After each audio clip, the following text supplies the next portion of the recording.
The topic of today's presentation is Etiopathogenesis of Stevens-Johnson syndrome and 10, that is toxic epidermal necrolysis. Previously, Stevens-Johnson syndrome in 10 is known as Lille syndrome, and Stevens-Johnson syndrome in 10 are the variants of same condition and are distinct from the erythema multiforme major, staphylococcal scalded skin syndrome, and other drug eruptions. Stevens-Johnson syndrome and 10 is a rare, acute, serious, and potentially fatal skin reaction in which there are sheet-like skin and mucosal losses there accompanied by systemic symptoms. The medications are the causative agent in Stevens-Johnson syndrome in 10 in up to 80% of the cases. Stevens-Johnson syndrome 10 is classified by the extent of the detached skin surface, that is 10% of the body surface areas less than 10% of the body surface areas involved, and it is known as Stevens-Johnson syndrome. If 10% to 30% of the body surface areas involved and mucosa is involved, then it is known as the overlap between the two. And if more than 30% of the body surface areas involved, then it is known as 10, that is toxic epidermal necrolysis. The etiology, Stevens-Johnson syndrome and 10 is a rare and unpredictable reaction to medication that involves the drug-specific CD8 plus cytotoxic lymphocytes, the fast ligand, that is fast ligand pathway of apoptosis, and the granule-mediated exocytosis, and TNF-alpha or death receptor pathway. Current theories addresses the following mechanism among the others.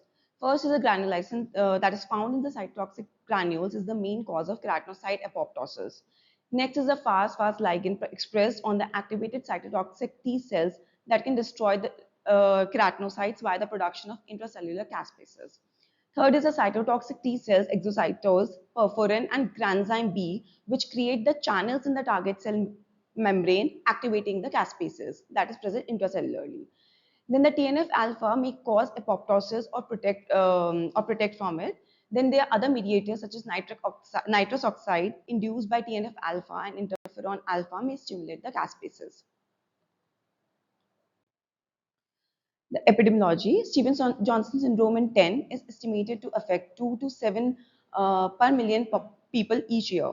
Stevens-Johnson syndrome is 3 times more common than 10. Stevens-Johnson syndrome 10 can affect anyone with a genetic predisposition, any age, either sex or all races, although it is more common in older people and women.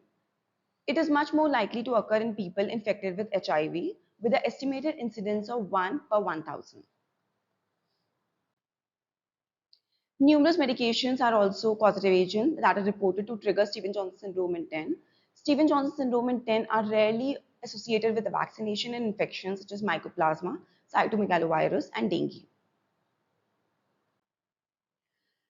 So drug, which is the causative agent in the causation of the Stevens-Johnson syndrome. So first one is anticonvulsants such as lamotrigine, carbamazepine, phenytoin, and phenobarbital. Then allopurinol, especially in doses more than 100 milligram per day. Sulfonamides such as cotrimazole and sulfasalazine. Antibiotics are also causative agents such as penicillin, cephalosporin, quinolones, and minocycline. Then paracetamol and acetaminophen can also cause Stevens-Johnson syndrome. Then the antiviral drugs such as nevirapine, that is a non-nucleoside reverse transcriptase inhibitor that is given in HIV. It is also a causative agent. Then NSAIDs such as oxychem type are mainly is a causative drug. And last is the contrast media.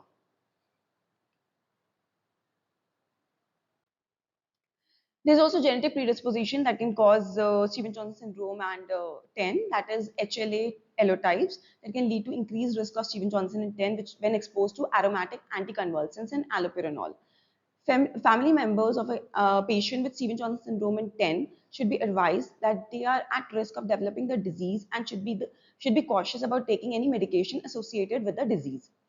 To date, findings have included the risk of Stevens-Johnson syndrome in 10 there are various associations such as Han Chinese, Thai, Malaysian, and South Indian people if they carry HLA-B type 1502 and if they take aromatic anticonvulsants, and they are at risk.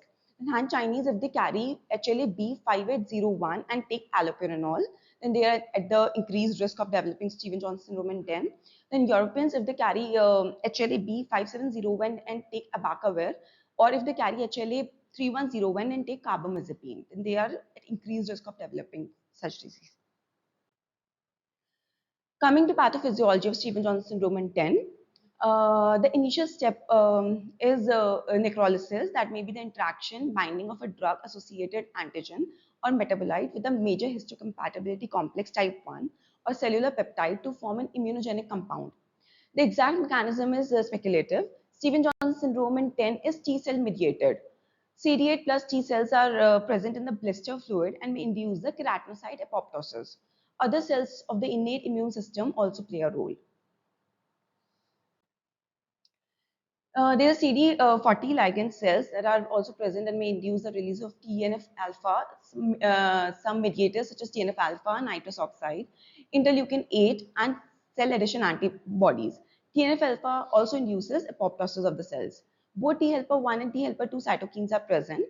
Other cells implicated in Stevens-Johnson and 10 include macrophages, neutrophils, and natural killer cells.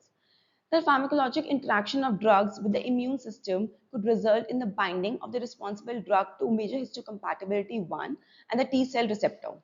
An alternative theory is a prohaptin concept in which the drug metabolites become immunogenic and stimulate the immune system as well.